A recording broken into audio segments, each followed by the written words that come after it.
Olá mais uma vez, é bom estar aqui de volta para continuarmos o nosso estudo da série A Igreja do Novo Testamento. Esta é a aula 2, a segunda aula. Nós fizemos uma introdução, depois tivemos a aula 1 e essa é a aula 2. Se você não assistiu às outras aulas, seria interessante você voltar lá e ver os outros vídeos para compreender um pouco do nosso assunto. Mas hoje nós vamos estar dando sequência falando um pouco sobre a obra da igreja. Já falamos o que é a igreja, já falamos por que o Novo Testamento é a autoridade para a igreja, já falamos da importância dos apóstolos no projeto de Deus como igreja, eles ali como fundamento da igreja junto com Jesus, né? Então, a igreja é construída sobre os ensinamentos dos apóstolos, que nós aprendemos que são os ensinamentos de Jesus, na verdade, transmitidos pelos apóstolos. Então hoje vamos falar um pouco sobre a obra da igreja. Nós temos muitos assuntos para tratar nessa nossa série, mas temos que começar com como as coisas vão sendo formadas, né? Então já falamos que a igreja ela é edificada por Jesus e os apóstolos são enviados para pregar o evangelho. Falamos que uma pessoa que ouve o evangelho, crê, não é? Ela vai se juntar a outro que também passou pelo mesmo processo, e a outro, e a outro, e a outro. Então essas pessoas juntas, elas é que vão formar a igreja, né? E mesmo que a igreja esteja formada com um grande número de discípulos, a obra da igreja continua. Ou seja, a obra da igreja é continuar testemunhando de Cristo, né? Tem algumas passagens importantes, né? Como na carta de Pedro, que fala que a igreja, agora, aqueles que foram resgatados, os cristãos, né? Eles têm a tarefa de testemunhar e falar da grande obra de Deus, não é? Que libertou eles das trevas, ou a nós também, não é? Das trevas para a luz, né? E anunciamos para todas as pessoas essa grande obra de Deus, não é? Então o nosso trabalho como cristãos ou como igreja continua. E podemos começar então vendo um pouco desse chamado que Deus tem para a igreja. Vamos começar abrindo no Evangelho de Mateus, no capítulo 28, né? Então acompanha comigo, por favor. Evangelho de Mateus, capítulo 28. No final do Evangelho, né? Jesus já morreu na cruz, ressuscitou e apareceu aos seus discípulos, e agora ele está conversando com os discípulos e ele vai dar esta ordenança. É bem conhecido, não é algo desconhecido, né? É aquilo que muitos chamam de a grande comissão. A grande comissão, ou seja, os discípulos estão sendo comissionados a pregar o evangelho, né? Jesus está chamando e está enviando eles para pregar o evangelho, e nós entendemos que essa é a tarefa de toda a igreja, não é? Toda a igreja, todo cristão tem já uma tarefa. Uma pessoa que se torna cristã tem uma tarefa, e essa tarefa é justamente pregar o evangelho. Então acompanha comigo, por favor, Mateus capítulo 28, do versículo 18 ao 20. Diz assim: E chegando-se Jesus, falou-lhes dizendo: É-me dado todo o poder no céu e na terra. Portanto, ide, fazei discípulos de todas as nações, batizando-os em nome do Pai, do Filho e do Espírito Santo, ensinando-os a guardar todas as coisas que eu vos tenho mandado, e eis que estou convosco todos os dias até a consumação do mundo. Amém. Então veja, a tarefa aqui é: ide por todo o mundo e fazei discípulos. E deve batizar essas pessoas e continuar ensinando-as tudo aquilo que Jesus tinha ordenado. Então a igreja, ela é uma fazedora de discípulos, se pensarmos assim, não é? A função da igreja é fazer outros discípulos, é pregar o evangelho para as pessoas, é resgatar essas pessoas das trevas, do pecado, trazê-las para a luz através da conversão. E a igreja, claro, ela vai crescendo conforme as pessoas vão chegando. E quanto mais pessoas estão chegando na igreja e compreendem qual é a sua missão, essa pessoa que chegou na igreja agora, ela também vai começar a aprender, e logo ela vai ser um discípulo enviado para fazer outros discípulos. Então a igreja tem essa missão. Então o que nós gostaríamos de falar hoje aqui é sobre a obra da igreja, digamos assim, o evangelismo que a igreja deve fazer, a pregação da igreja para a salvação dos perdidos, segundo o Novo Testamento, ok?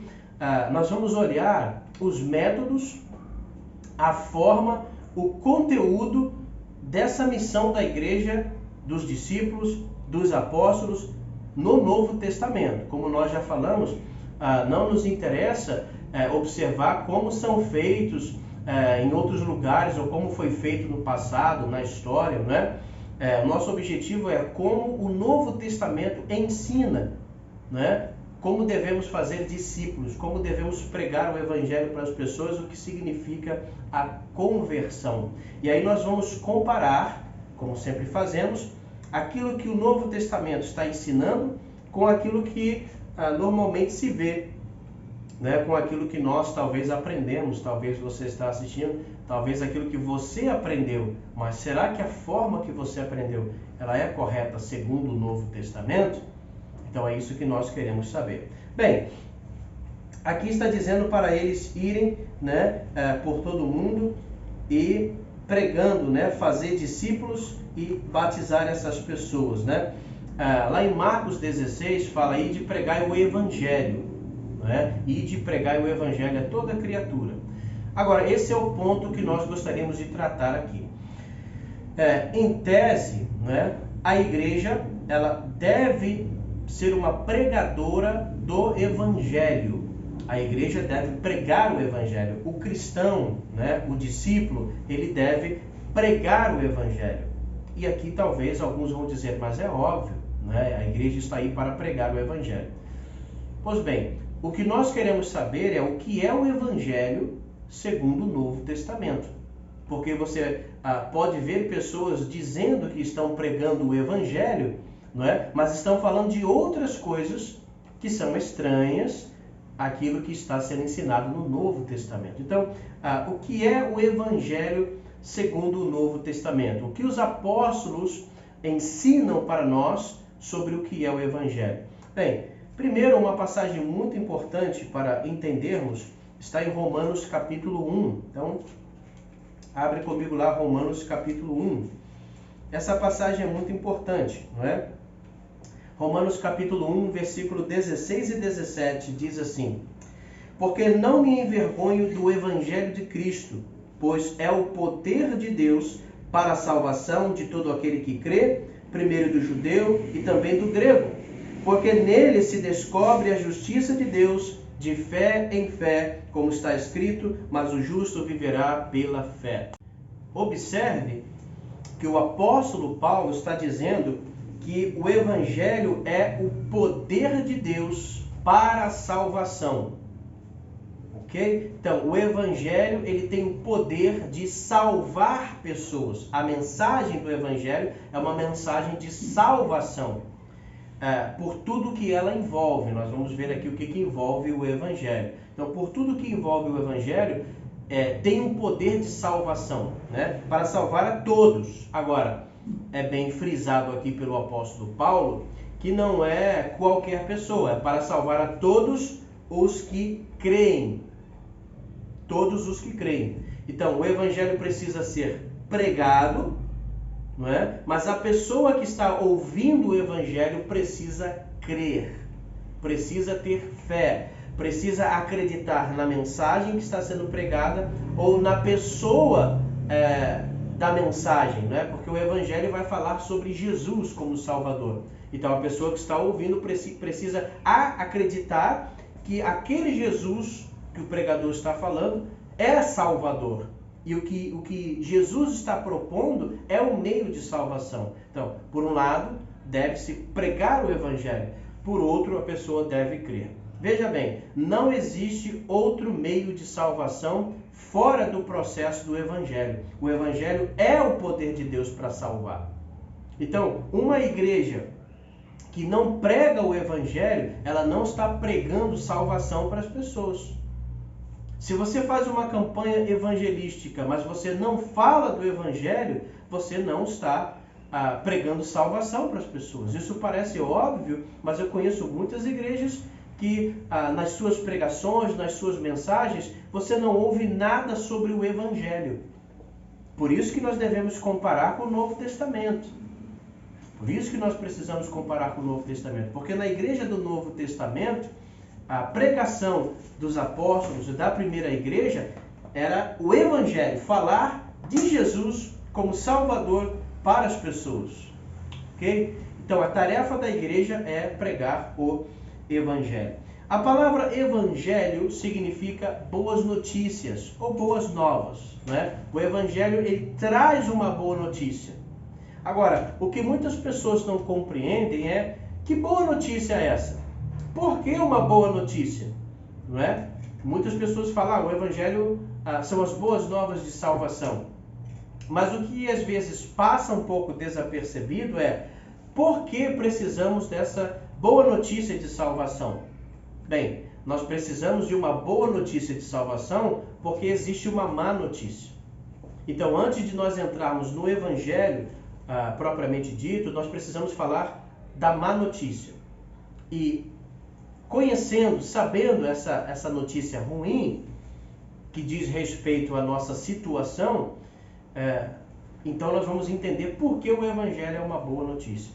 Só compreende o Evangelho como uma boa notícia aquele que sabe da sua situação. Então, não percamos tempo. Vamos lá. Se você ainda está aí em Romanos, né, no capítulo 1, agora vamos ao capítulo 3. Romanos capítulo 3, versículo 23. O apóstolo Paulo diz assim: porque todos pecaram e destituídos estão da glória de Deus. É claro que nós não vamos abranger aqui todo o assunto, tá? Porque nós temos um curso básico que fala sobre todos os assuntos. O que é pecado, qual é a condição do homem caído, a condição do homem sem Cristo. Então nós temos um curso básico que fala sobre esses assuntos. E se você ainda não se inscreveu no nosso canal, pode se inscrever, não é? E tem um e-mail para você entrar em contato se você deseja receber a apostila em PDF do curso bíblico básico, não é? E nós estamos chegando lá. Daqui a pouco nós vamos disponibilizar todas as aulas desse curso bíblico básico. Então eu não vou abordar aqui porque senão toma muito tempo do nosso vídeo, né? Mas de maneira resumida, todos pecaram, ok? E estão destituídos da glória de Deus. A condição do homem é de pecador. Desde Adão até hoje, o homem é pecador, né? Ele vai pecar contra Deus. Pecado é quando você sai fora da vontade de Deus. Deus estabelece a sua vontade e você sai fora da vontade de Deus. Seja Deus falando para você não fazer alguma coisa e você faz, quando Deus diz faça e você não faz. Então, qualquer forma de desobediência, Deus diz não e você faz, Deus diz sim e você não faz. Ainda, Tiago vai dizer que existe uma outra maneira de pecar, é que se você sabe que deve fazer o bem e não faz, nisso também está pecando. Então, de todas as formas, de todos os ângulos, o homem ele é pecador. Ele é pecador nos seus atos, ele é pecador nos seus pensamentos, ele é pecador nas suas intenções. Então, o homem ele é pecador. Em Isaías capítulo 59, versículo 1 e 2, Deus disse para o povo que não havia problema no braço de Deus, porque ele não estava estendendo para salvá-los. Não havia problema nos seus ouvidos, porque parecia que ele não estava ouvindo o clamor do povo. Deus diz, o problema não está nos meus ouvidos, nem nos meus braços, nem na minha mão. O problema é que há uma separação entre eu e vocês. Os seus pecados faz separação entre nós. Então nós entendemos que todos pecaram, que o pecado causa uma separação entre o homem e Deus, uma barreira, e que o homem não pode chegar a Deus ou se relacionar com Deus por causa desse pecado. Então agora você já percebe que a situação do homem é uma situação de separado de Deus. Ele está afastado de Deus. E nós sabemos que não há vida sem Deus. Então, quando terminar a nossa existência aqui nesta carne, neste corpo, e descermos à sepultura, qual é a esperança? Bem, nós não podemos ir para junto de Deus, porque se morremos em pecado, vamos para a condenação, não vamos para a salvação ao lado de Deus. Então, todos pecaram, estão afastados de Deus, e estão fazendo suas próprias vontades, são guiados pelos seus desejos, por suas vontades, né? Influenciados por Satanás. A Bíblia também ensina isso bem claro. Efésios capítulo 2 fala sobre o espírito que atua sobre os filhos da desobediência, e o mal quer que você continue no caminho errado. O mal quer que você continue desobedecendo a Deus, porque assim no final você não estará junto de Deus, você vai para a condenação ou para o inferno. Ok? Então essa é a condição do pecador. Sim, ele vai para a condenação eterna? Sim. Romanos 6:23, o apóstolo Paulo diz que o salário do pecado é a morte. Então esta morte a que se refere o texto é a morte espiritual, é a separação eterna de Deus. A alma separada de Deus, em eterna escuridão e perdição. Então, esta é a condição do homem sem Cristo. Existe uma concepção errada hoje em dia, porque as pessoas estão tentando se afastar da mensagem bíblica. Por isso é importante você saber o que a Bíblia diz, especialmente o Novo Testamento. Hoje as pessoas estão tentando encontrar meios de acalentar seus corações, acalmar suas consciências, dizendo: não, Deus é muito bom, Deus é bondoso, Deus não pode castigar ninguém, ninguém vai perecer eternamente. Não existe essa história. Isso é coisa da Idade Média. Lá na Idade Média é que falavam sobre isso. Colocavam esse terror nas pessoas, mas não é assim. Não é? Então elas mudaram. O que aconteceu? Você está vendo uma crescente de pessoas praticando o que elas querem. Elas estão correndo atrás daquilo que dá prazer, elas estão correndo atrás daquilo que elas querem fazer, machucam outras pessoas, são egoístas, são corruptas, etc. Esse é o resultado das pessoas que perderam o temor a Deus. Por que perderam o temor a Deus? Porque acham que Deus não vai fazer nada. Então você não pode temer alguém que não pode lhe fazer nada, não é verdade? Então se elas entendem que Deus não pode fazer nada ou que Deus não fará nada, então elas não têm nenhum tipo de temor. Mas o que a Bíblia fala sobre a atitude de Deus em relação ao pecado? Eu gostaria de tomar esse pequeno tempo aqui agora só para fazer essa explicação que é muito importante para nós. Por exemplo, nós temos alguns textos. Eu já citei aqui Efésios capítulo 2, depois você pode ler com calma. Efésios capítulo 2, versículo de 1 a 3, que diz que a ira de Deus recai sobre os filhos da desobediência. Ok? A ira de Deus sobre os desobedientes. Então, aqueles que acham que Deus não pode fazer nada, que Deus é bonzinho, etc., tem que entender que Deus é um Deus justo. Que aquilo que é contrário ao bem, aquilo que é contrário à luz, aquilo que é contrário à santidade, está afastado de Deus. E Deus tem uma repugnância a essas coisas. E na Bíblia é chamado de ira. Então, a ira de Deus, ou seja, o castigo final de Deus, cai sobre os desobedientes. Mas nós temos textos como o Salmo capítulo 5. Salmo 5 nos fala um pouco sobre isso, e isso aqui é importante salientar, ok? Salmo capítulo 5, versículo 5, diz assim: os loucos não pararão à tua vista, odeias a todos os que praticam a maldade. Odeias a todos que praticam a maldade. Essa primeira parte aqui deve ficar bem claro para nós. A segunda etapa, nós vamos falar sobre a boa nova, ok? Só que agora nós estamos falando sobre a má notícia. E é importante mostrar por que uma má notícia. Veja que o texto diz: Deus odeia a todos que praticam a maldade. Aqui não está dizendo que Deus odeia a maldade em si. Talvez você já tenha escutado isso, né? Eu já ouvi muitas vezes. Que Deus odeia o pecado, mas ama o pecador. Odeia o pecado, mas ama o pecador. Só que um problema com essa frase, primeiro, é que ela não está na Bíblia. Ela não está na Bíblia. Então veja que as pessoas elas vão criando na sua mente questões teológicas que não estão na Bíblia. Porque assim elas querem crer. Mas isso não está na Bíblia. Que Deus amou os homens quando ainda eram pecadores, isso está na Bíblia. Deus amou os homens quando ainda eram pecadores. Amou de que forma? Ele providenciou um meio de tirar esses homens do pecado. Veja que o texto não está dizendo que Deus está amando essas pessoas, estando elas no pecado voluntariamente, conscientemente. Não, diz que Deus amou ao providenciar um meio para essas pessoas saírem do pecado. E o amor de Deus foi esse, não é? Quando ele entrega seu filho. Deus amou o mundo de tal maneira que entregou o seu filho.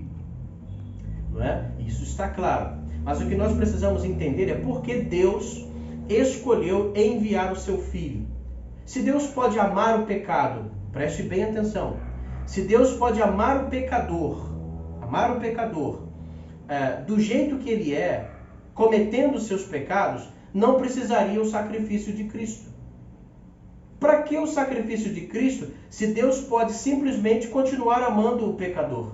Ele ama o pecador enquanto o pecador está no pecado, toda a sua vida de pecado, Deus continua o amando, e quando esse pecador morre, Deus o recebe no céu, porque Deus o ama. Deus ama o pecador. Deus sempre detestou as coisas que ele fazia, mas Deus o amava. Então, por que Deus não o recebe no céu? Não haveria necessidade de enviar Jesus para padecer. Então, não confunda o amor de Deus com a aceitação da prática do pecado. Deus amou o ser humano, mas sabia que não poderia receber esse ser humano pecador ainda na condição de pecador. Então Deus estava amando, na verdade, aquilo que o ser humano poderia ser, uma nova pessoa em Cristo. E são apenas essas novas pessoas em Cristo que Deus vai receber no céu. E não a todos os pecadores, mas apenas as novas pessoas em Cristo. E essas novas pessoas são aquelas que estão fora do pecado. Porque não tem como Deus odiar o pecado e condenar o pecado separado do pecador. Deus odeia o mentiroso.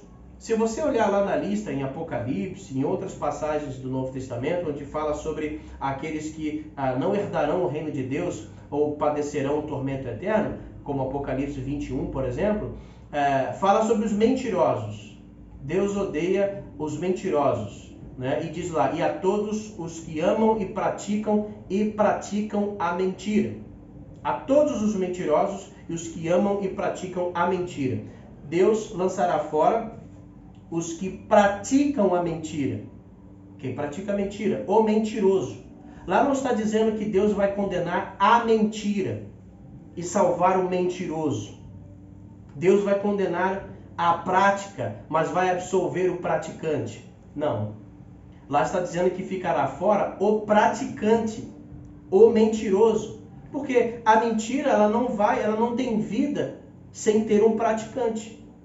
Entende? Então Deus não tem como, eu vou salvar o mentiroso, mas vou reprovar a mentira, lançar fora a mentira. Não. O praticante é que traz a mentira. Então Deus precisa condenar também o praticante, ok? Isso é importante. Outro texto muito importante é Romanos capítulo 1, versículo 18. Romanos 1, 18, que diz: porque do céu se manifesta a ira de Deus sobre toda a impiedade e injustiça dos homens que detêm a verdade e injustiça. Então, esses homens injustos, do céu se manifesta a ira de Deus. Então a ira de Deus está sobre todos os homens sem Cristo, todos os homens pecadores, todos os homens injustos, ímpios. A ira de Deus está sobre eles, não é? E o que aguarda esses homens após a sua morte? A condenação. Lembra? O salário do pecado é a morte. A paga, a recompensa, o pagamento por uma vida de pecado se receberá depois, e é a morte eterna, o banimento, a separação da presença de Deus por toda a eternidade. Essa é a condição do homem. Mas será que Deus está sendo injusto no seu julgamento? Não, de maneira nenhuma. Existem várias passagens que seria interessante você ler depois. Por exemplo, Êxodo 34, versículo 7. Números 14, versículo 18, Naum, capítulo 1, versículo 2 e 3, Provérbios 17, 15. Essas passagens, elas falam que, segundo Deus, é abominação você condenar uma pessoa justa. Eu acho que para nós também é uma abominação você pegar uma pessoa justa, inocente, e você condenar essa pessoa. Deus não aprova isso. Mas nessas passagens também mostra que Deus abomina quando você absolve uma pessoa culpada. Quando você absolve um culpado. Olha que coisa interessante. E eu acho que cada um de nós que vemos uma coisa errada acontecendo e queremos que aquela pessoa seja disciplinada ou pague pelo que ela fez, e mesmo quando a justiça humana, olha só, mesmo quando a justiça humana, o juiz absolve uma pessoa que você entendia ser culpado, que o prejudicou, você fica frustrado. Você vai dizer, mas que justiça é essa? Como que esse juiz pode deixar solto esse culpado? Não é? Vem à tona aquela indignação. Está errado, esse juiz está errado, é um juiz corrupto, é um juiz que não zela pela verdade. Como é que ele pode absolver o culpado? Então, para nós também soa estranho, esse é o senso de justiça que há dentro de nós. Soa estranho quando um juiz, uma autoridade, absolve um culpado. Não, tudo bem, os seus crimes estão esquecidos, segue em frente. E nós ficamos frustrados. Então, da mesma forma, Deus. Então, como Deus pode absolver simplesmente os culpados, sem colocar em risco a sua honra, o seu caráter e a sua santidade? Por que nós também não ficamos indignados com Deus quando Deus simplesmente absolve o culpado? Aquela pessoa fez algo errado, ela merece o castigo, merece a punição, mas Deus absolve. E se é um juiz humano fazendo isso, nós falamos que esse juiz tem falha de caráter, ou é corrupto, ou não anda segundo a verdade. Nós tratamos como um desvio da moral. Agora, se Deus absolve uma pessoa culpada, ele está fazendo a mesma coisa. Será que há um desvio de caráter em Deus? Será que Deus está faltando com a verdade? Será que Deus não está sendo justo? Então, por que Deus iria absolver o homem se o homem é culpado? Diante disso, eu não sei se você está assustado. Algumas pessoas, quando escutam isso, ficam balançando a cabeça negativamente. Não, não é assim. Porque isso é justamente para confrontar o pecador. Essa mensagem que esclarece a condição do homem é justamente para tocar no pecador. O pecador precisa entender qual é a sua situação diante de Deus. É uma situação de perdição, é uma situação sem esperança, é uma situação de condenação. E você irá para a condenação eterna. Muita gente não gosta de ouvir isso hoje. Querem ouvir coisas boas, querem ouvir coisas que agradam os ouvidos, mas a realidade é essa. O homem sem Cristo está na danação eterna. Quando nós ouvimos isso, gera aquela preocupação. E é uma má notícia, não é? É uma coisa ruim de se ouvir. Não é uma boa notícia, é uma má notícia. Falar da minha condição e do meu destino eterno é uma má notícia. Pois então, agora que o homem entende a sua situação ruim em que ele se encontra, chega para este homem uma boa notícia. E essa boa notícia chama-se Evangelho. É aí que o Evangelho entra em cena. Deus não quer que essas pessoas se percam eternamente. Mas dentro da sua justiça, ele não pode simplesmente absolver essas pessoas. Há uma dívida do homem que deve ser paga. Há um sacrifício que precisa ser feito. Mas nenhum homem tem condições de pagar essa dívida tão alta. E aqui é uma coisa interessante. É uma dívida do homem. E só o homem é que pode pagá-la. Mas é uma dívida tão alta que o homem não tem condição de pagá-la. Só se ele fosse Deus. Mas Deus não pode pagar, porque é dívida do homem. Logo, para quitar essa dívida, teria de ser, ao mesmo tempo, homem e na condição de homem pagar a dívida, e ao mesmo tempo Deus, para que na condição de Deus tenha como pagar essa dívida. Ou seja, alguém que pudesse levar uma vida santa, correta e justa. Aí é que nós temos a boa nova de Jesus Cristo, que, sendo Deus, assume a forma humana, e ele veio na disposição de cumprir e de pagar aquilo que o homem está devendo. É Deus que está entrando no processo, e esse processo de sacrifício precisa acontecer. Deus não está absolvendo simplesmente, alguém está pagando isso. Aí que se chama evangelho ou boa notícia, não é? Boas notícias. Então, quando nós falamos de evangelho, nós precisamos entender que evangelho está relacionado com a salvação do homem. É a boa notícia de salvação para o homem. Outra coisa é que o evangelho sempre está relacionado ao sacrifício de Cristo. Se não houvesse Jesus, não haveria evangelho. Se não houvesse a obra do Calvário, não haveria evangelho. Então, o evangelho está relacionado à pessoa de Jesus Cristo e o seu sacrifício. Sacrifício. É importante isso. Nós temos um texto muito importante que fala sobre isso. Está em 1 Coríntios capítulo 15. E eu gostaria de ler aqui. 1 Coríntios capítulo 15.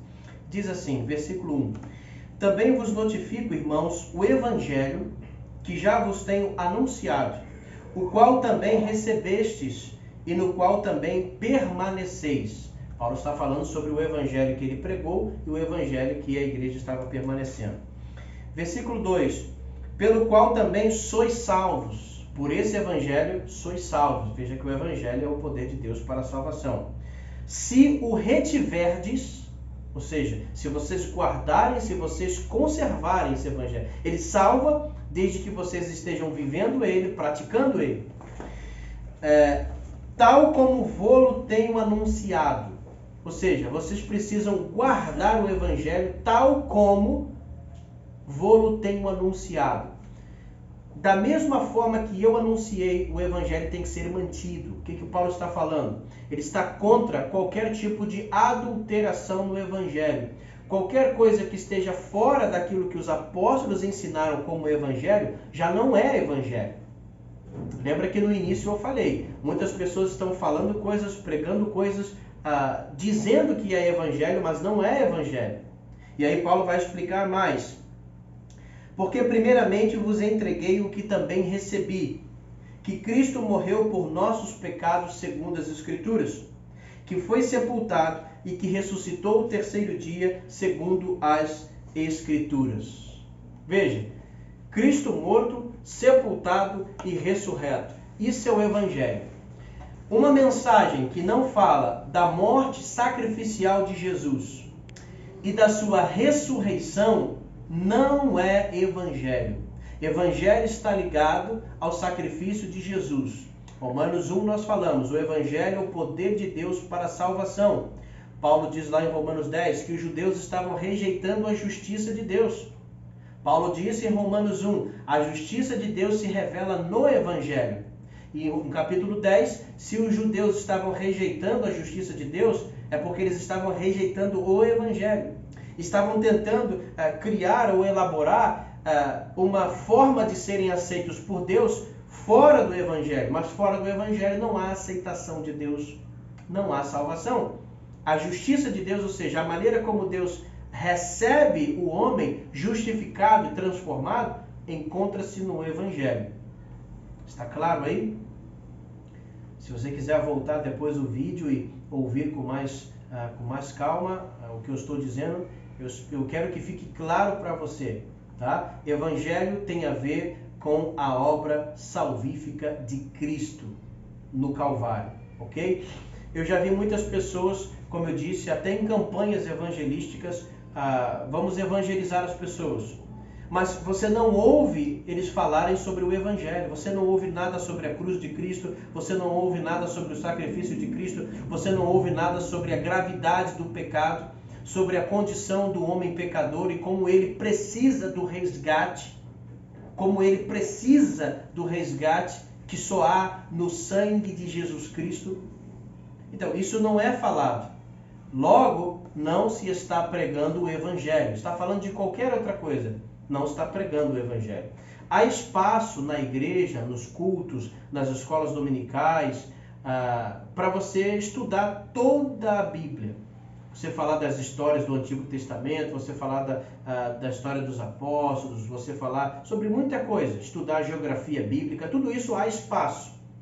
Agora, quando nós falamos de pregar o Evangelho, não pode ser outra coisa. Alguém não pode chegar e começar a falar de Moisés e da obra de Moisés e quem foi Moisés, e passar o culto, a mensagem falando sobre Moisés para pessoas ímpias e depois quererem que essas pessoas recebam Cristo como Salvador. Não tem como. Como que elas podem entender Jesus como Salvador se elas não ouviram? O próprio apóstolo Paulo diz, como ouvirão se não há quem pregue? Precisa ser pregado Cristo como Salvador. Eu não posso pregar Moisés e depois pedir para as pessoas entregarem-se a Cristo. Quem é Cristo? Então, pregar o Evangelho é pregar Jesus, é pregar sua obra na cruz, é pregar sua morte e ressurreição.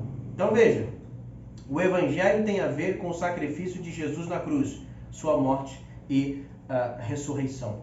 É interessante porque nós temos no livro de Atos, você pode acompanhar comigo, no livro de Atos, nós não vamos ver tudo porque senão fica muito extenso.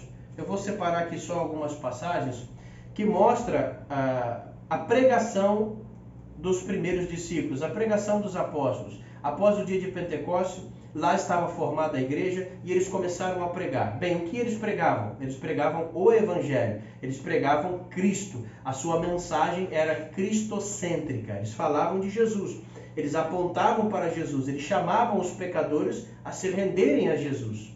Não é? Então, se você observar, por exemplo, Atos capítulo 2, a partir do versículo 14, o apóstolo Pedro está fazendo uma pregação. Mas é interessante porque no versículo 23, ele diz: a este que vos foi entregue pelo determinado conselho e presciência de Deus, prendestes, crucificastes e matastes pelas mãos de injustos. Veja que ele está falando de Jesus, que Jesus foi entregue por um plano de Deus e que eles assim executaram, mataram, entregaram na mão de injustos, né, para que ele morresse. Versículo 24, ao qual Deus ressuscitou, desfazendo as dores da morte, pois não era possível que fosse retido por ela. Então ele falou que Jesus morreu e agora está falando que Jesus ressuscitou. Veja que ele está pregando o Evangelho, não é? E no versículo 32, ele diz: Deus ressuscitou a este Jesus, do que todos nós somos testemunhas. Depois ele vai dizer que Deus tornou Jesus Senhor e Cristo, Senhor e Messias, o Salvador. O processo de Jesus, morte, estava pré-determinado por Deus. A sua ressurreição representa a vitória sobre a morte, que foi um sucesso a sua obra. E agora ele se tornou o Senhor e Cristo. Agora ele conquistou a vitória sobre a morte, ele pagou o preço do pecado, agora ele detém na sua mão a salvação. E todo aquele que se render a Cristo e chegar a Cristo terá a salvação.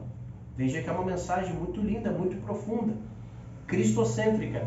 É o Evangelho que Pedro está pregando. Mais para frente, no capítulo 3 em Atos, não é? No versículo 15, Pedro está fazendo esse discurso após a cura do coxo, as pessoas se achegam lá e Pedro começa a pregar. Então no versículo 15, capítulo 3, versículo 15, Pedro diz assim: e matastes o príncipe da vida, ao qual Deus ressuscitou dentre os mortos, do que nós somos testemunhas. Mais uma vez, em outra oportunidade, Pedro está pregando: vocês mataram o príncipe da vida, não é? Mas Deus o ressuscitou. Morte e ressurreição de Jesus.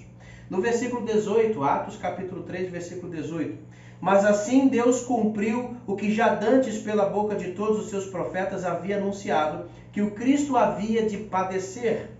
Versículo 19. Arrependei-vos e convertei-vos para que sejam apagados os vossos pecados e para que venham assim os tempos do refrigério pela presença do Senhor.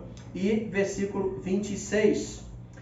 Ressuscitando Deus a seu Filho Jesus, primeiro o enviou a vós, para que nisso vos abençoasse, no apartar a cada um de vós das vossas maldades. Agora veja, é o Evangelho que está sendo pregado, mas perceba que tem alguns elementos, no final da pregação tem alguns elementos. Você vê isso lá em Atos capítulo 2, no versículo 37 e 38, não é? E aqui também no final, versículo 26, né? E também versículo 19, entra alguns outros elementos. Quando você chama o povo para Jesus como Salvador, não é? Existem alguns critérios para que você seja aceito por Cristo e para que a obra salvífica de Cristo possa fazer parte da sua vida, você possa receber os benefícios da obra do Calvário. E nós vimos aqui que uma delas é a fé e a outra o arrependimento. Nós vamos falar um pouco mais sobre isso daqui a pouco. Mas eu gostaria de mostrar um pouco mais para frente, em Atos capítulo 13, agora o apóstolo Paulo fazendo uma pregação, não é? Lá em Atos capítulo 13. E qual foi o teor da pregação de Paulo? Atos 13, versículo 28, vamos até o versículo 32. Diz assim: E embora não achassem alguma causa de morte, pediram a Pilatos que ele fosse morto, falando de Jesus. E havendo eles cumprido todas as coisas que dele estavam escritas, tirando-o do madeiro, o puseram na sepultura. Mas Deus o ressuscitou dentre os mortos. E ele por muitos dias foi visto pelos que subiram com ele da Galiléia a Jerusalém, e são suas testemunhas para com o povo. E nós vos anunciamos que a promessa que foi feita aos pais, Deus a cumpriu a nós, seus filhos, ressuscitando Jesus. De novo, agora é Paulo, num outro local, não é? Pregando para as pessoas. Qual é o tema da sua pregação? O Evangelho. De que trata o Evangelho? Da morte, da ressurreição de Jesus, da obra que Deus executou para salvar o pecador. Por quê? Porque Deus ama o pecador, mas não pode recebê-lo como pecador. Mas a obra que Deus está fazendo em Cristo pode transformar o pecador. A obra no Calvário é uma obra de graça que transforma o pecador. E o pecador precisa ter a sua parte nesse processo que nós chamamos aí de arrependimento, né? Ainda aqui em Atos capítulo 13, podemos concluir com o versículo 38 e 39.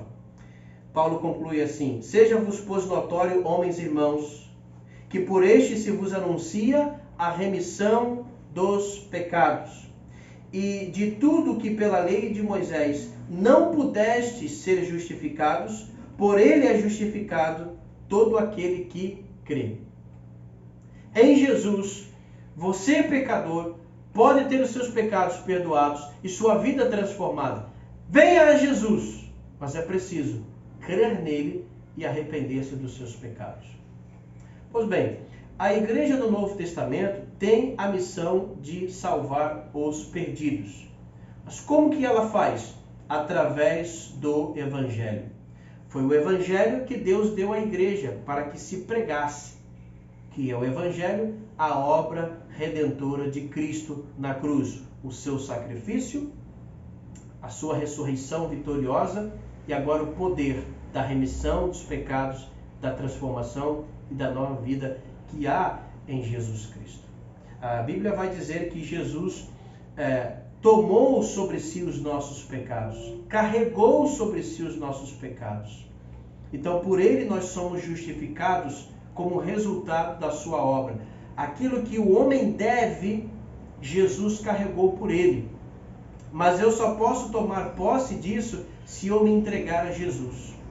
Se eu me entregar a Jesus, eu vou me beneficiar da obra que ele fez. Mas é preciso se entregar a Jesus. Então, Jesus é a solução para esse grande problema do mal, né? O problema do homem, o pecado.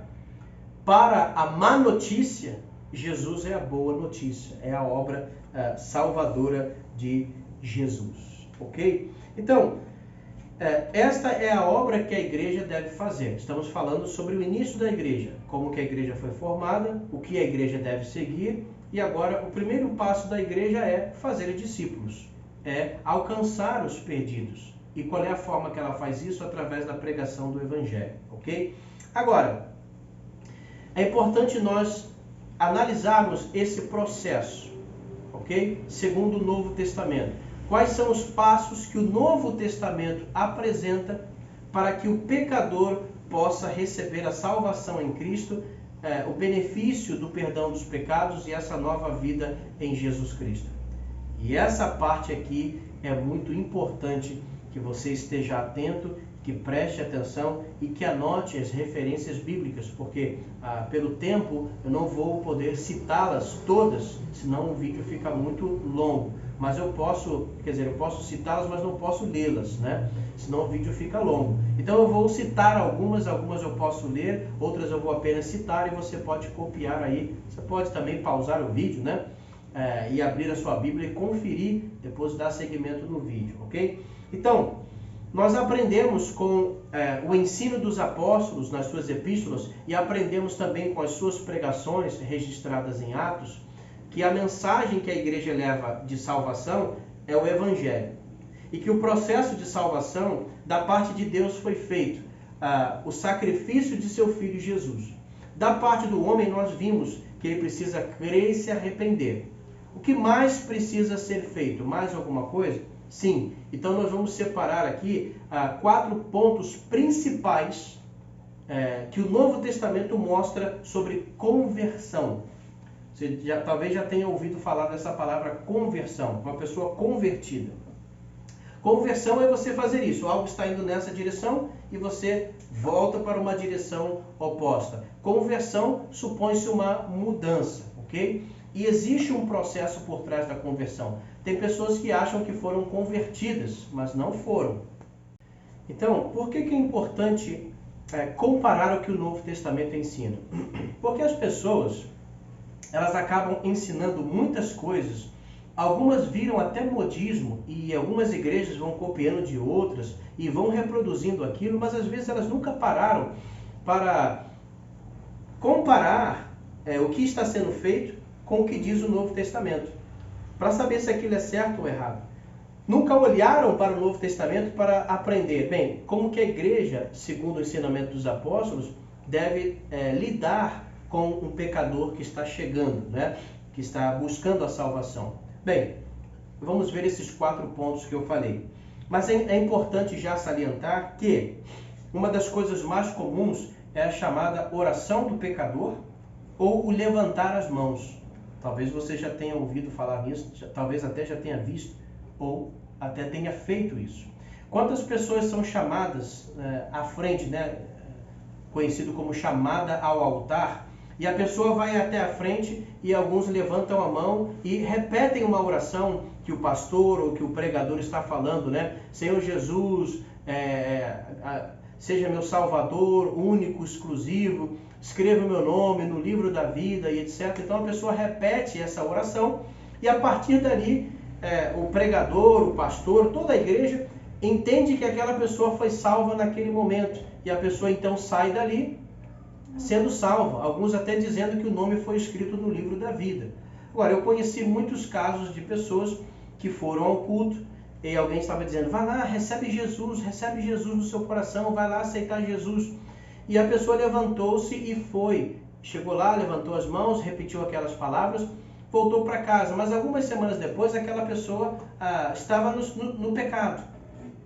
Por quê? Porque ela havia sido convidada para aquela reunião. Estando naquela reunião, foi induzida a ir lá na frente e levantar as mãos. E ela levantou as mãos, aceitou com sinceridade que Jesus estava no coração dela, mas ninguém a explicou o que significa ou como é o processo de conversão.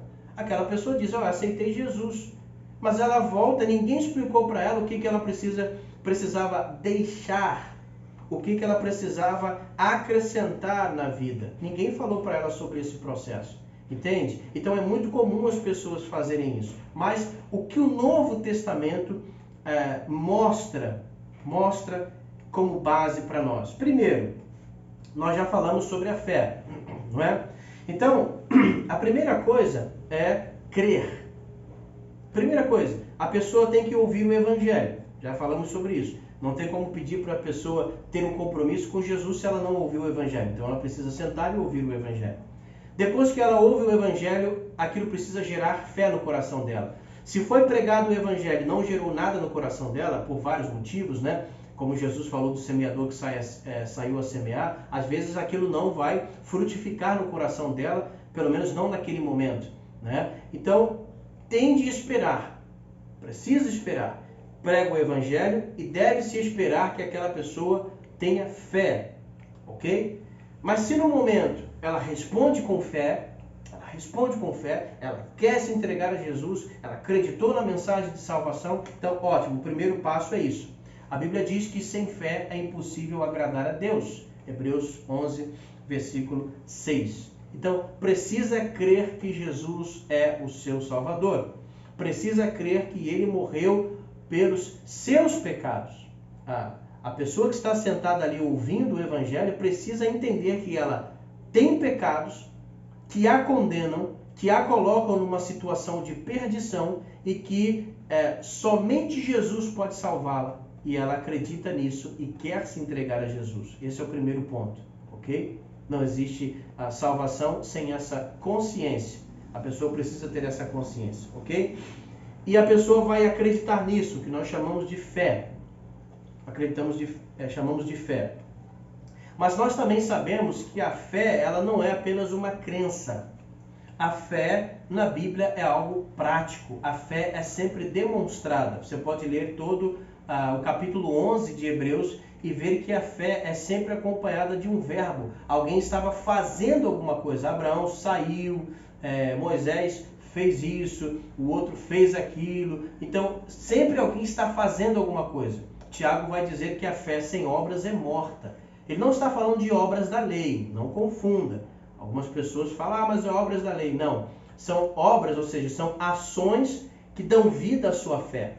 Ok? Então, a fé sem ações, ela é morta. Por quê? Porque o que dá vida à fé são as ações. Você não pode simplesmente dizer, eu tenho fé. Você tem que ter atitudes de fé. Você precisa demonstrar que tem fé. Ok? Então, eu sei que algumas pessoas gostam de falar que somente a fé salva. Eu digo o que a Bíblia diz. A Bíblia diz que a fé salva. Mas a Bíblia não diz somente a fé salva. Isso já é um processo lá atrás da época da Reforma, da época de Lutero e Calvino, e que às vezes persiste no meio reformado, dizendo que somente a fé salva. A Bíblia diz que a fé salva, mas a Bíblia não deixa de explicar o que é a fé, ou como é a fé, ou como se demonstra a fé. A Bíblia não deixa de explicar isso. E uma epístola que Lutero não gostava muito, que era Tiago, e justamente Tiago dá essa explicação em Tiago capítulo 2. No versículo 14, você vai ver ele dizendo, meus irmãos, que aproveita se alguém disser que tem fé e não tiver obras. Porventura, a fé pode salvá-lo? É uma pergunta que a resposta aqui é óbvia. Alguém diz que tem fé, mas não tem provas dessa fé. Essa fé sem provas pode salvá-lo? Uma fé apenas abstrata, uma fé apenas de crença pode salvá-lo? E aí ele vai dar explicações dizendo que não. Ele vai dizer, assim como o corpo sem espírito está morto, assim a fé sem obras está morta. E aí uma coisa que ele coloca aqui, olha que coisa interessante. Versículo 24, Tiago 2, 24. Vedes então que o homem é justificado pelas obras e não somente pela fé. Se esse texto aqui estivesse em latim, diria in non sola fide. Ou seja, a salvação não é somente pela fé. Repito, muitos dizem que a salvação é somente pela fé. Isso não está escrito na Bíblia, que a salvação é somente pela fé. Mas o contrário está escrito. Tiago 2, 24. A salvação não é somente pela fé. Esse tipo de fé que Tiago está falando. Uma fé de crença, uma fé apenas assim. Não. A fé verdadeira salva. Como que é a fé verdadeira? É a fé viva. Por que ela é viva? Porque ela tem ações. Então essa pessoa creu em Jesus Cristo, ela acreditou na mensagem, agora precisa testificar que essa sua fé é verdadeira, que essa sua fé é viva. Quais são os processos depois disso? Segundo passo, confessar. Confessar com a boca. Confessar, testemunhar diante das pessoas de que você creu em Jesus Cristo. Filipe, em Atos capítulo 8, está pregando para o eunuco, pregando o evangelho, pregando Jesus. Chega a um certo lugar, o eunuco pede para ser batizado. Filipe diz, é lícito se você crê que Jesus é o Filho de Deus. Ele confessa para Filipe, eu creio que Jesus Cristo é o Filho de Deus. Ok? Ele teve uma fé no seu interior, acreditou na mensagem de Jesus. E Filipe disse, você precisa confessar. Paulo diz em Romanos 10, devemos confessar com a boca. Primeira coisa, eu creio. Como que eu mostro que essa minha crença, que essa minha fé é verdadeira, é viva? Primeiro, eu estou confessando publicamente. Estou confessando para aquela pessoa que me pregou o Evangelho. Eu creio que Jesus Cristo é o Salvador, o Filho de Deus, que Ele morreu por meus pecados, que a salvação está em seu nome. Eu tenho fé nisso. Basta? Não. Precisa de mais um ato. Terceiro passo, essa pessoa precisa arrepender-se. Arrepender-se. O que é arrependimento? Antes de eu dizer o que é arrependimento, deixe-me dizer o que não é arrependimento. Arrependimento não é remorso. Tem pessoas que fazem coisas erradas, ficam tristes, ficam com remorso, mas aquele sentimento de tristeza passa e ela volta a fazer o que estava fazendo. Isso não é arrependimento. A palavra arrependimento é a palavra metanoia. A junção de duas palavras, metanoia. A mudança de mente. Mudança de mente. A mudança de pensamento. Nós somos dirigidos pelos nossos pensamentos. Se os nossos pensamentos mudam, as nossas atitudes mudam. Então, o arrependimento começa aqui na mente. Quando eu entendo que aquilo que eu estou fazendo é errado e eu me proponho a não mais fazê-lo. Eu estou indo numa direção e descubro ou me falaram que aquela direção é errada, então eu paro de ir naquela direção e me volto para a direção oposta. Eu não posso estar indo numa direção errada, descobrir que a direção é errada, sentar, chorar, estou na direção errada, mas eu continuo. Ou eu simplesmente não faço nada. Não, isso não é arrependimento. Estou na direção errada, vou ficar triste, obviamente, mas eu preciso tomar uma decisão e uma atitude de mudar o meu curso e ir na direção certa. Isso é arrependimento, ok? Arrependimento é isso. Tem vários exemplos na Bíblia. Se você está roubando, pare de roubar. Devolva as coisas que você roubou para o seu dono. Se você está tendo uma prática errada, pare aquela prática errada. Se possível, restituir, restitua. Às vezes não é possível, não é? Mas se é possível restituir, restitua. Você não pode descobrir que está errado e continuar na direção errada. Arrependimento é a mudança do pensamento que, consequentemente, reflete na vida. A pessoa vai mudar a sua vida. Falava palavrões, está arrependido, parou, não fala mais palavrões, fala palavras úteis de edificação. Murmurava, fofocava, parou, vai fazer o certo. Isso é arrependimento. Então, uma pessoa que chega com fé em Jesus, buscando a salvação, deve ser ensinada arrependimento. Nas pregações que nós vimos em Atos, vimos os apóstolos sempre falando, arrependam-se. Em Atos 2 foi Pedro pregou, arrependa-se. Atos 3, arrependa-se. Paulo pregou em Atos 13, arrependa-se. O próprio Jesus começou o seu ministério dizendo, arrependei-vos porque é chegado a vós o reino. Agora, nesse ponto do arrependimento, se você chegou até aqui, imaginemos que você está discipulando uma pessoa, e se você chegou até esse ponto do arrependimento com ela, significa que você ensinou todos os outros passos antes. Porque quando você diz para uma pessoa que ela precisa se arrepender, ela tem que entender, mas me arrepender de quê? Então você já explicou para ela o que é o pecado, quais são as consequências do pecado e se arrepender destes pecados. E você pode abrir a Bíblia, o Novo Testamento, existe várias listas, talvez não completas, mas várias listas falando sobre pecados, sobre obras da carne, sobre aquilo que é a transgressão diante de Deus. Então você ensinou para a pessoa o que é pecado. Então quando você fala para ela se arrepender, seja de um pecado de alcoolismo, seja um pecado de palavras feias, seja um pecado de agressividade, seja um pecado de mentira, seja um pecado sexual, qualquer coisa, você está ensinando para essa pessoa a lista de pecados que aparece no Novo Testamento. Então quando você fala para ela que ela tem que se arrepender, primeiro ela tem que ter essa convicção de pecado, o que é o pecado, qual é a consequência e a situação que ela está. Se ela crê em Jesus como Salvador, ele pode perdoar esses pecados e pode transformar essa pessoa numa nova criatura. Mas ela precisa ter essa convicção do erro e agora deixar o pecado e voltar-se para Deus. Isso se chama conversão. Ela está largando aquilo que a levava para longe de Deus e agora ela está voltando para Deus. Imagina que essa pessoa caiu no mar e ela está segurando um peso, não é? E esse peso está fazendo com que ela afunde. Lá na superfície, Deus está lá com a embarcação e a mão estendida para salvar essa pessoa. O que ela tem de fazer é chegar até a superfície e Deus pode resgatá-la. Mas o problema é que Deus está com a mão lá na água estendida e essa pessoa está indo cada vez mais para o fundo. Por que ela está indo para o fundo? Porque ela está segurando aquele peso. Então, enquanto ela não largar aquele peso, ela só vai afundar mais, afastar-se mais de Deus, que está disposto a salvar.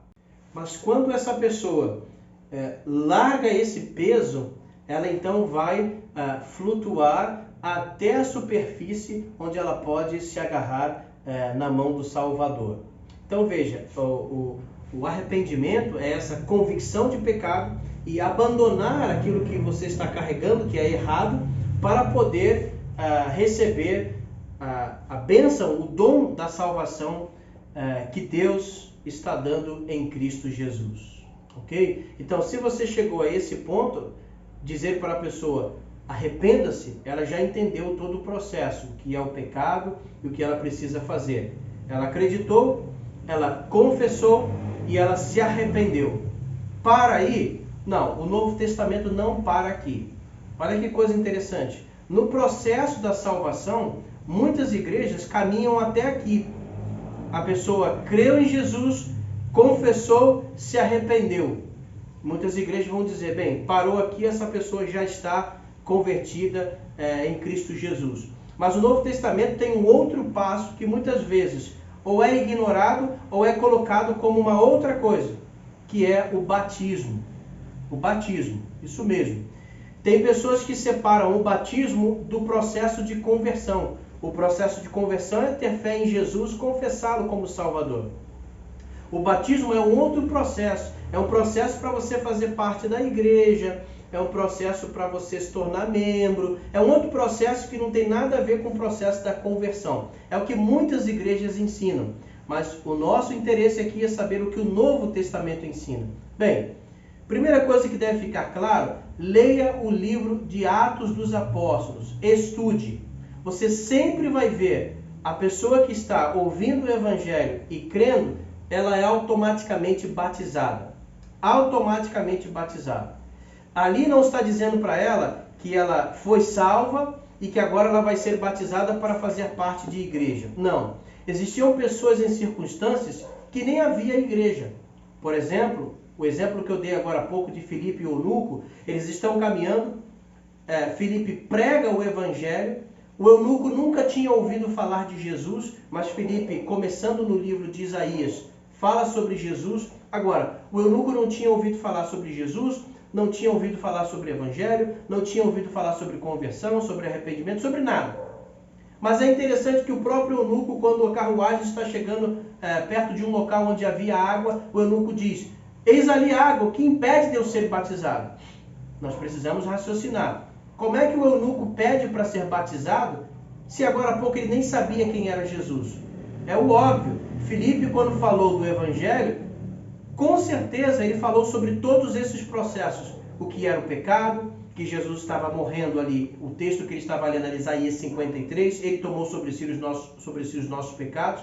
Com certeza Filipe falou isso para ele, falou sobre o processo de conversão e com certeza falou sobre o batismo. Não há outra explicação. Porque o homem, quando vê água, diz: ali há água, que impede de eu ser batizado? Filipe disse: não, se você creu em Jesus realmente de todo o coração, você pode. Ele disse: sim, eu creio. Então mandou parar a carruagem, desceram a água, Filipe o batizou e o eunuco seguiu a sua viagem feliz. Agora a pergunta é, não demorou muito tempo entre a conversão, o processo de conversão, não demorou muito até o eunuco caminhar feliz. Percebe? O processo de conversão ali do eunuco caminhar feliz, aquela felicidade representava que ele estava alegre pela salvação.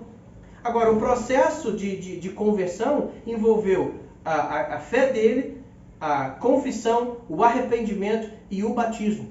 Eles não esperaram, não separaram o batismo desse processo.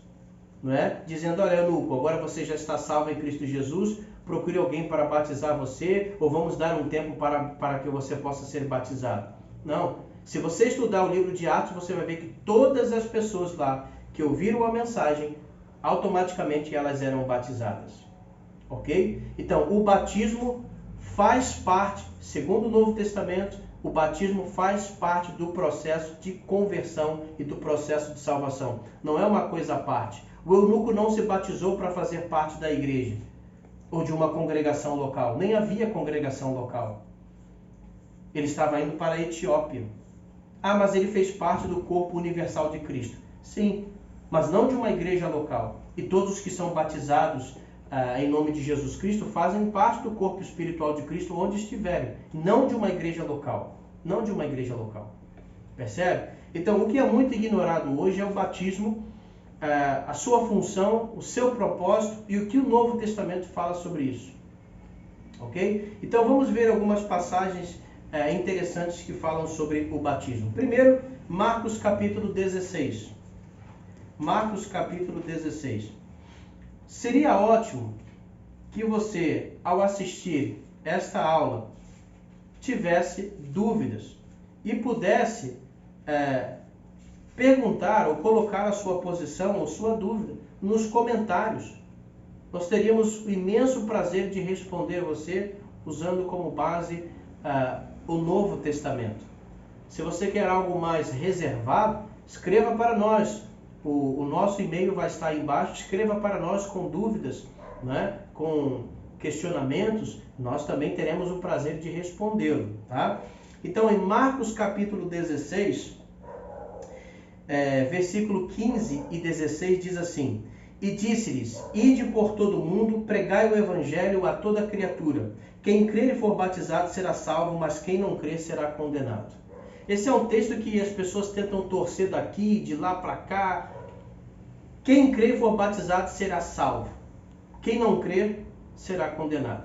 Aqui está bem claro, a pessoa precisa crer, mas não somente crer, ela precisa ser batizada. Por quê? Porque o batismo, preste bem atenção, de todo o processo que nós falamos, crer, confessar e se arrepender, o batismo é aquele que tem mais prática do que os outros. Entende? Para você, na prática, demonstrar sua fé, o batismo é o mais exterior, é o mais físico do que os outros. Fé, ninguém está vendo sua fé. Confissão, você fala, mas qualquer um pode falar, não é? E arrependimento, ele tem metade. Tem a parte que você diz estar arrependido e tem a parte que você prova estar arrependido quando você deixa de fazer o errado e passa a fazer o certo. Mas no batismo é onde você publicamente está tomando essa decisão. É ali, naquele momento, em que você finaliza o processo de conversão. Ele começou crendo e ele termina batizando. Por isso que às vezes fala crer e batizar, porque os outros dois estão no meio. Confessar e arrepender estão no meio. Então, se eu falo crer e batizar, eu estou resumindo o processo de conversão. A quem crer e for batizado. Claro, aqui implica crer confessar, se arrepender e ser batizado. Então, quem crer e for batizado será salvo. Agora, o que outros vão questionar mas quem não crer será condenado. E aí algumas pessoas vão dizer, mas aqui está dizendo que quem não crer será condenado. Não está dizendo quem não for batizado. Mas isso é óbvio. Se ele está falando que o processo de salvação é crer e ser batizado, veja, para ser salvo existe um processo. Para ser condenado, o primeiro passo, se a pessoa não crer, ela já é condenada. Não precisa dizer, e se a pessoa não crer e não for batizada, então ela será condenada. Não precisa falar se ela não crer e não for batizada, porque é impossível a pessoa ser batizada sem crer.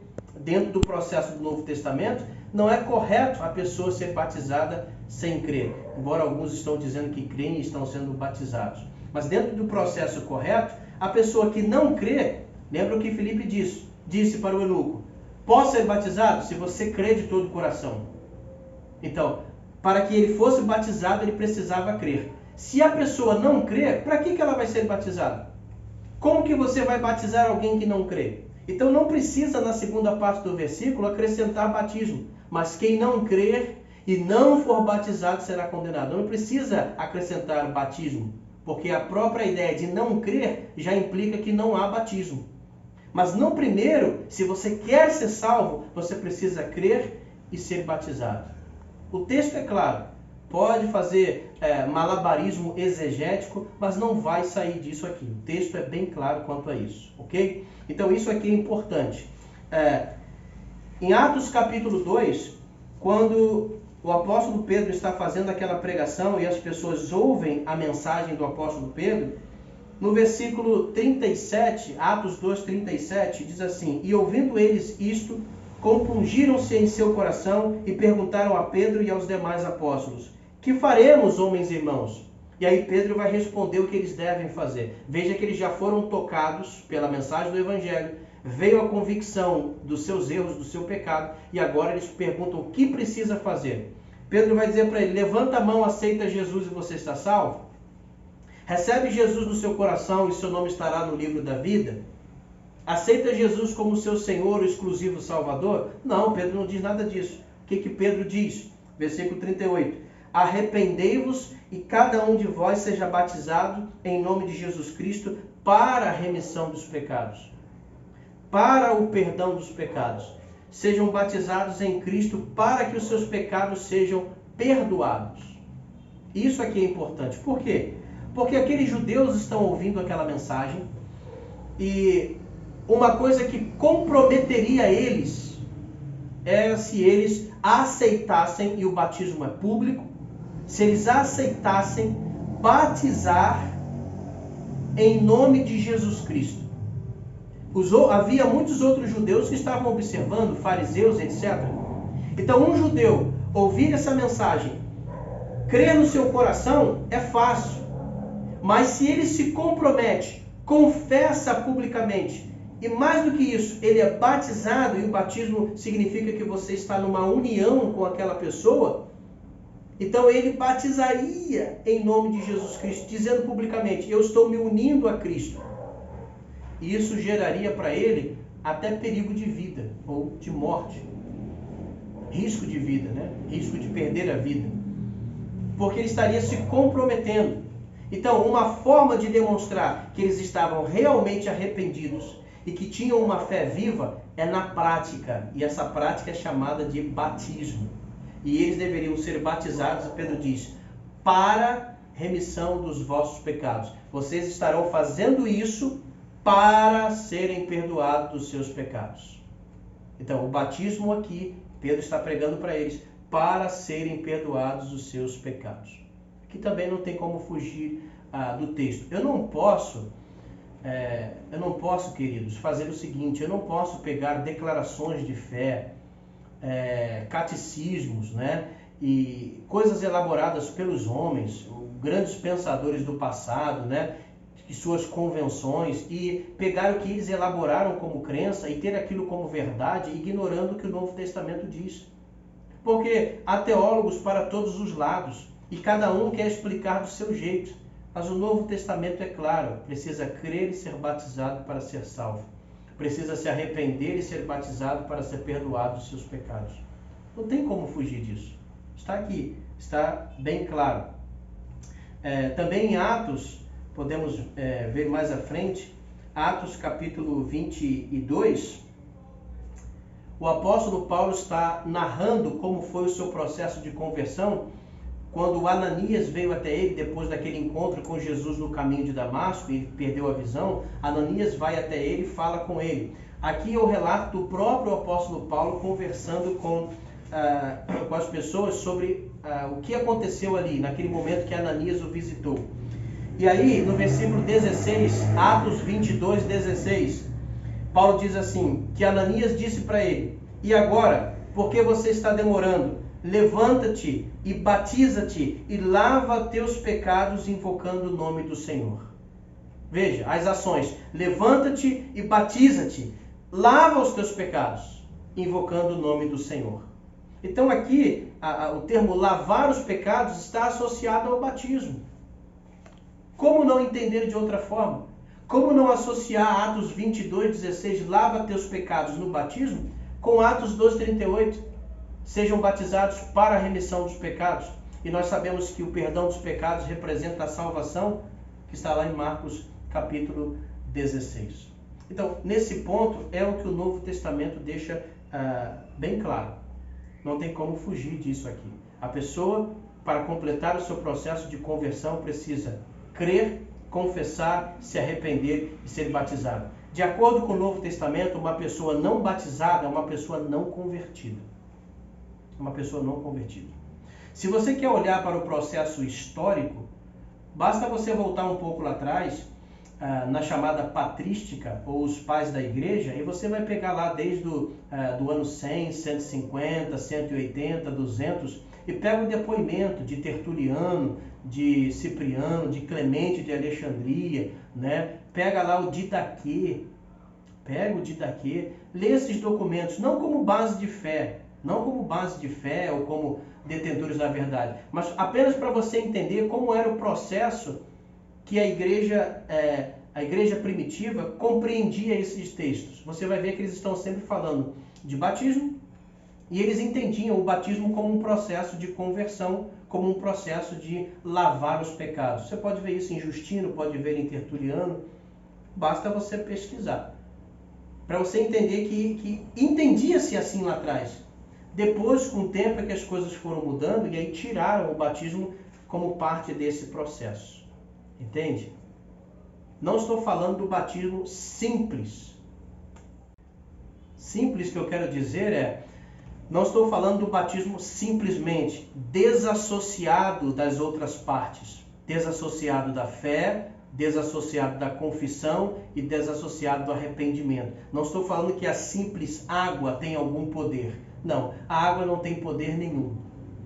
Por isso, pegar uma criança que não pode crer, que não pode confessar e que não pode se arrepender, essa criança não pode ser batizada.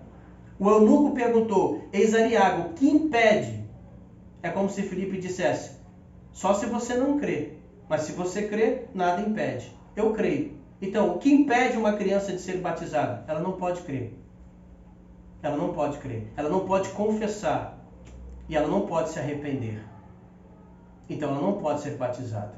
Ok? Então não estamos falando do poder da água. Se fosse o poder simplesmente da água, colocaríamos aqui uma piscina, um tanque ou na beira de um rio, e onde as pessoas estão passando, puxávamos essas pessoas, jogávamos essas pessoas dentro da água e pronto, elas estariam salvas e perdoadas.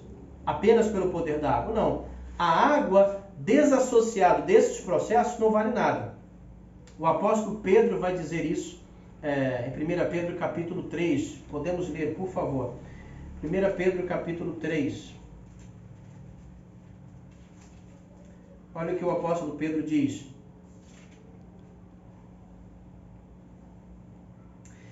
1 Pedro capítulo 3, versículo 20 e 21.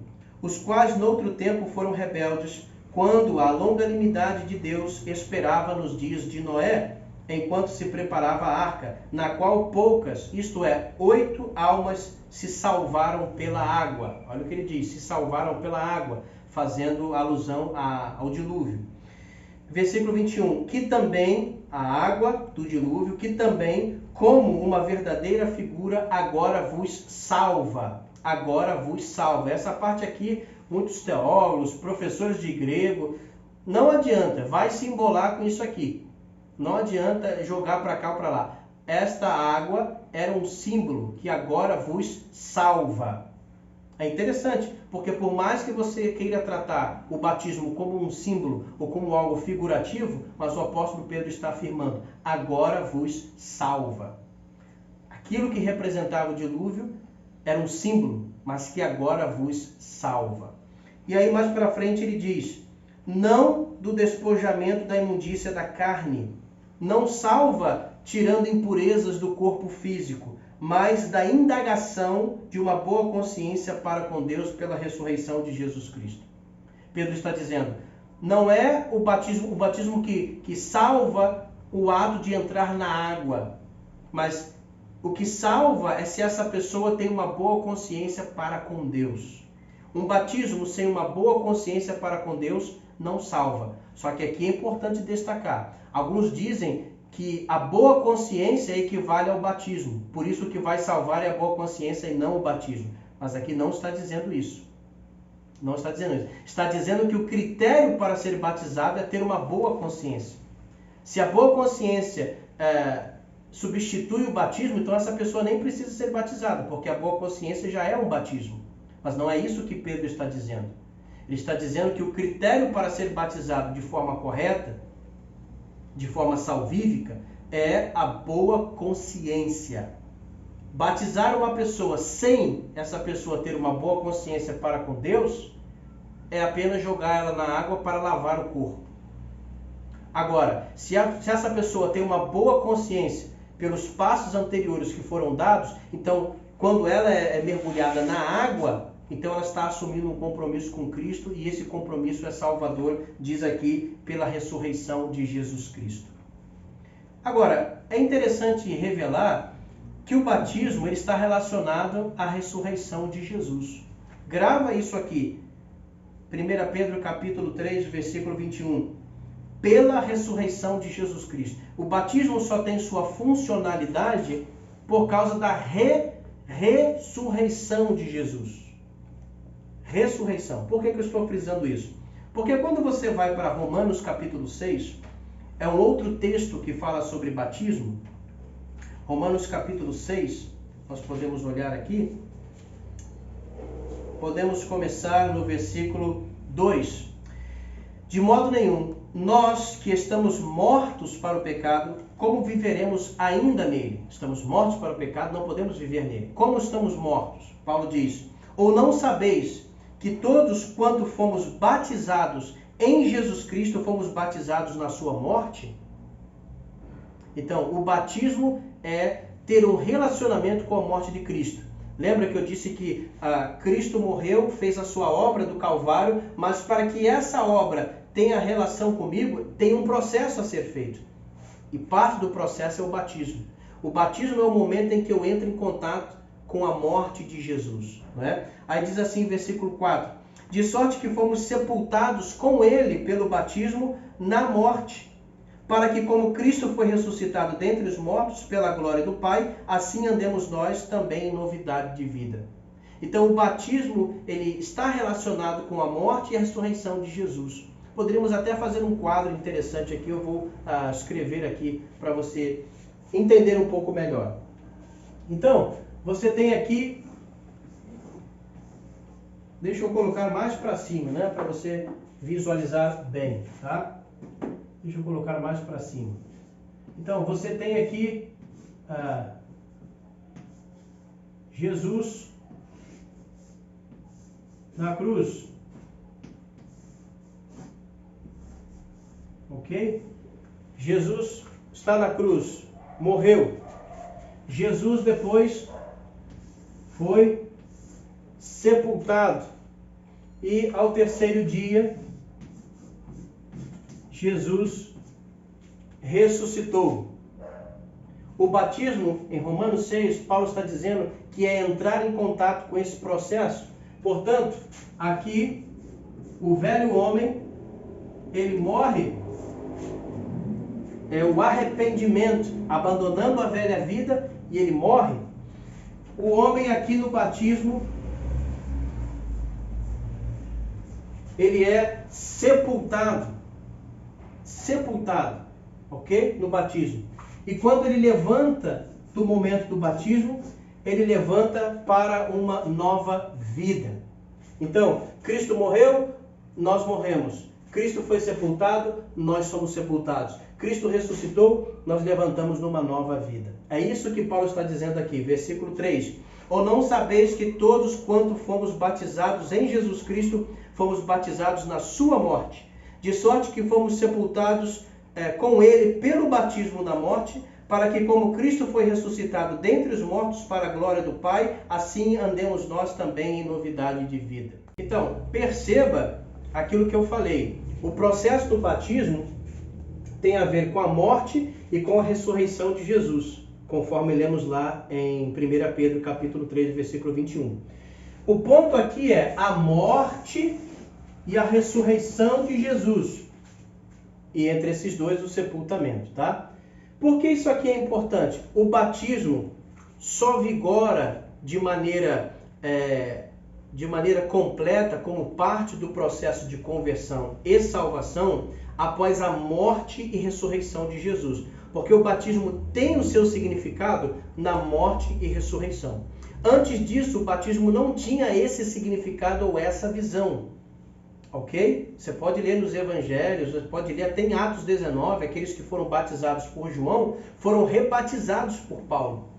Porque o batismo agora, depois da morte e ressurreição de Jesus, ele adquire um significado diferente. É diferente daquilo que João pregava e batizava. Ok? Por que eu estou frisando aqui a morte e ressurreição? Porque é muito comum nesse momento as pessoas citarem o ladrão na cruz. As pessoas dizem, mas e o ladrão na cruz? Ele não foi batizado, mas Jesus falou para ele que estaria no paraíso. Então as pessoas usando o ladrão na cruz dizem que não precisa do batismo no processo de conversão. Não é? Só que devemos entender o seguinte, se o batismo tem a ver com a morte e ressurreição de Jesus, naquele momento Jesus ainda não tinha morrido e Jesus ainda não tinha ressuscitado. Portanto, até seria desnecessário o homem ser batizado ali. Compreende? E mesmo assim ele estava numa situação em que ele não podia sair dali. E quem o salvou ali foi Cristo, enquanto ele estava vivo. Ou seja, ele estava ainda na velha aliança. E muitas pessoas Jesus salvou dizendo, você está salvo. Aquele homem paralítico trazido por 4 amigos, Jesus olhou para ele e disse, perdoados estão os teus pecados. E daí você vai dizer, olha, ele foi perdoado por Jesus, mas não foi batizado. Mas é o próprio Jesus que está ali operando o perdão e falando de perdão para as pessoas. Mas após a sua morte e ressurreição, ele está enviando a igreja dizendo, ide pregar o evangelho batizando. E quem crer e for batizado será salvo. Jesus continua salvando. Só que agora Jesus salva essas pessoas através de um processo de conversão. Entende? Jesus salva essas pessoas através de um processo de conversão. Ali naquele homem que está descendo com a maca, também não diz se o homem estava arrependido de seus pecados. Aquele homem ali talvez não confessou Jesus, mas ele buscou Jesus não para a sua salvação. Ele estava buscando Jesus para ser curado da sua paralisia. Ele não estava indo ali para confessar Jesus como Salvador, para se arrepender dos seus pecados, não. Ele foi ali para ser curado da sua paralisia. Jesus olha para ele e o perdoa. Mas agora, depois da morte e ressurreição de Jesus, Jesus continua salvando, mas ele salva as pessoas dentro desse processo. A pessoa precisa crer, precisa confessar, precisa se arrepender e precisa ser batizada. Esse é o processo. Isso aqui difere uma igreja do Novo Testamento de qualquer denominação. De qualquer denominação. Porque você vai crer e praticar aquilo que o Novo Testamento está dizendo. Não aquilo que historicamente as igrejas fizeram, mas o que está dentro do Novo Testamento. Talvez seja algo já conhecido por você, ou talvez seja uma novidade que você está ouvindo isso pela primeira vez. Eu convido você, estude o Novo Testamento, estude o livro de Atos. Leia nas epístolas dos apóstolos o que eles ensinam. o que eles ensinam sobre o tema batismo. Eu garanto que você vai se surpreender. Estude isso com o coração aberto, ok? Outra coisa que nós podemos ver aqui é Gálatas capítulo 3, versículo 27, o apóstolo Paulo fala sobre batismo. Por isso que é interessante você ler o que o Novo Testamento fala sobre batismo. Não ouvir o que as pessoas estão dizendo sobre batismo, mas leia. Gálatas 3, 27. Diz assim: porque todos quantos fostes batizados em Cristo, de Cristo vos revestistes. Olha só. Todos que foram batizados em Cristo, de Cristo se revestiram. Ou seja, quando nós somos revestidos de Cristo? Quando somos batizados em Cristo. Tem pessoas que gostam de colocar aqui, não, mas esse não é o batismo na água, esse é o batismo no Espírito. Não. Quando fala-se do batismo no Espírito, a Bíblia é bem clara de dizer batismo no Espírito. Quando a Bíblia usa normalmente batismo, ela está se referindo ao batismo nas águas. Mas quem pensa assim, não, esse não é batismo nas águas, é batismo no Espírito, é porque está fugindo daquilo que o texto está dizendo. Todos nós que fomos batizados em Cristo, de Cristo nos revestiram. Deixa eu ler de novo, para não ter confusão. Esse aí está falando do batismo no Espírito Santo. Não, o texto está dizendo os que foram batizados em Cristo. Os que foram batizados em Cristo. Não é batismo no Espírito Santo. Primeiro, em Atos, Jesus deixa bem claro em Atos capítulo 1. Eu vos batizarei no Espírito, ou com o Espírito, dependendo da sua versão. Eu vos batizarei com o Espírito, ou no Espírito. Primeiro, a ideia do batismo com o Espírito, não é Jesus quem batiza o crente no ou com o Espírito. Jesus batiza o crente com o Espírito. Aqui está dizendo que o crente foi batizado em Jesus. Uma coisa é uma coisa, outra coisa é outra coisa. Então aqui não está falando de ser batizado no Espírito. Isso não é o batismo espiritual. Esse é o batismo nas águas. Os que foram batizados em Jesus nas águas, de que maneira? Pedro disse em Atos 2,38: arrependei-vos e cada um de vós seja batizados em nome de Jesus Cristo, ou em Jesus Cristo. Lá também foi batismo no Espírito? Não. 3.000 pessoas foram batizadas na água. Aqui, a mesma coisa. Quando Ananias falou para Paulo, levanta-te, lava teus pecados, sendo batizado, não estava falando batismo no Espírito, batismo nas águas. Ok? Aqueles que foram batizados em Cristo, de Cristo se revestiram. Aqueles que se revestiram de Cristo são novas criaturas. Coríntios fala sobre isso. 2 Coríntios 5,17, se não me falhar a memória, se alguém está em Cristo, nova criatura é. As coisas antigas se passaram, eis que se fizeram novas. Se alguém está em Cristo, nova criatura é. E quando é que nós estamos em Cristo? Quando somos batizados. Porque quando nos batizamos, nos unimos a Cristo. Somos batizados em Cristo. Paulo ensinou em Romanos 6. Quando somos batizados, somos unidos a Cristo. E quando somos unidos a Cristo, somos nova criatura. Quem opera a salvação, quem opera o perdão e quem nos faz nova criatura é Cristo. Ponto. Mas como nós nos unimos a Cristo? Como? Como nos unimos a Cristo? Através do batismo. Somos batizados, nos unimos a Cristo. Estando unidos a Cristo, somos perdoados, recebemos o Espírito Santo, somos salvos. Nova criatura. O processo do Novo Testamento é esse, ok? Para concluir, Colossenses capítulo 2, para deixar registrado outro ponto interessante aqui. Colossenses capítulo 2, versículo 12, diz assim: sepultados com ele no batismo, nele também ressuscitastes pela fé no poder de Deus que o ressuscitou dentre os mortos. Eu só quero frisar mais uma vez que quando ele fala do batismo, ele sempre fala da morte e ressurreição de Jesus, porque o batismo tem a ver com morte e ressurreição de Jesus. Vou ler de novo. Colossenses 2,12. Sepultados com ele no batismo, nele também ressuscitastes pela fé no poder de Deus que o ressuscitou dentre os mortos. Então, quem batiza-se, batiza-se com fé, e o batismo tem a ver com morte e ressurreição de Cristo, e simbolicamente com nossa morte e ressurreição, quando passamos por esse processo aqui. Ok? Agora, uma outra coisa que o texto fala aqui é que nós somos sepultados. Sepultados. Lá em Romanos 6 também fala sobre o sepultamento. E é importante entender que o batismo é um sepultamento. Seria essa a forma indicativa de Paulo para mostrar a forma, a maneira de ser batizado? Poderia ser, uns dizem sim, outros não. Mas o que você deve entender é que a palavra batismo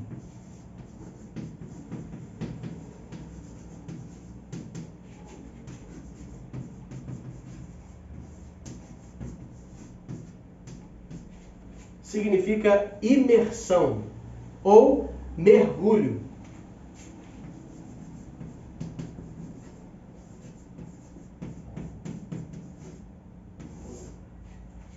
Batismo significa imersão ou mergulho. A própria palavra baptizo ou baptisma ou baptizo significa isso, a ideia de mergulhar ou submergir ou imergir, ok? Então, a própria palavra batismo traz a ideia de você mergulhar em água, em algum líquido, tá? No caso aqui é a água, mas você pode afundar em algum líquido. Se você pegar textos gregos antigos, você encontra várias ilustrações de como era usado o batismo. Um navio que afundava, que naufragava, afundando no mar, as pessoas diziam, na língua grega, que ele foi batizado. Receitas de comida, por exemplo, de você mergulhar um objeto numa água quente, ou numa solução, ou num molho, eles usavam o termo batizar. Então, na língua grega, a palavra batismo sempre se referiu à ideia de você mergulhar alguma coisa em algum líquido, geralmente em água. Quando iam tingir as roupas, pegavam aquele tecido, mergulhavam no tanque de tinta, né, e estava tingindo ali aquele tecido, estava batizando. Então a própria palavra, a raiz da palavra, e como essa palavra foi utilizada no mundo de fala grega, sempre se referiu à imersão ou mergulho. Não há alteração. Vá aos escritos dos primeiros cristãos e você vai ver que para eles o batismo é mergulhar, é afundar. E sempre foi feito assim na história. Depois os homens começaram a mudar, substituir o batismo por imersão por outras formas de batismo, como aspersão, né, como derramamento, como qualquer outra forma de borrifar água nas pessoas. Mas originalmente o termo é esse e a forma originalmente é essa. Estamos falando aqui sobre obedecer o que o Novo Testamento diz, de maneira clara, ok? De maneira clara. Então, a igreja do Novo Testamento prega o Evangelho. E o processo de salvação para aquele que recebeu o Evangelho, essa pessoa tem que ter convicção do pecado. E ela vai entender o que é pecado, vai entender a sua situação e vai querer mudar de vida. E ela precisa crer em Jesus, crer no processo do Calvário. Depois ela precisa confessar isso publicamente. Ela vai confessar que ela crê que é um pecador e crê na salvação que há em Jesus Cristo. Depois ela vai ter que se arrepender, um processo de mudança, largar as coisas erradas para trás e começar a assumir as novas. E por fim ela vai ser batizada como uma finalização de sepultar toda a sua antiga vida, e quando ela sai da água, ela sai para uma novidade de vida. Ok? Esse é o processo do Novo Testamento. A igreja do Novo Testamento é uma igreja evangelística. E o processo de evangelização é a pregação do Evangelho, que envolve todo esse processo, ok?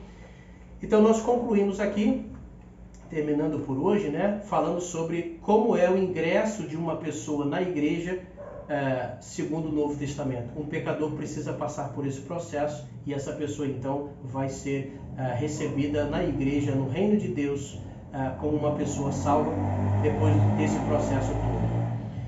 As próximas lições que nós vamos estudar vai falar agora, essa pessoa já como parte da igreja, o que a igreja faz, como é a sua adoração, como é o seu culto e outras coisas mais. Então nós vamos falar nos próximos vídeos.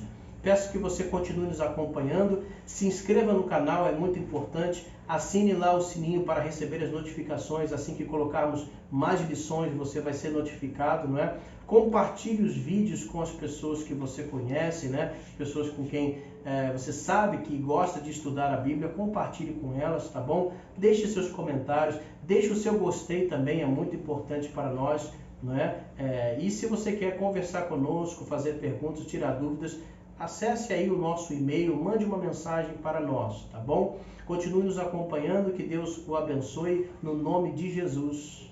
Amém.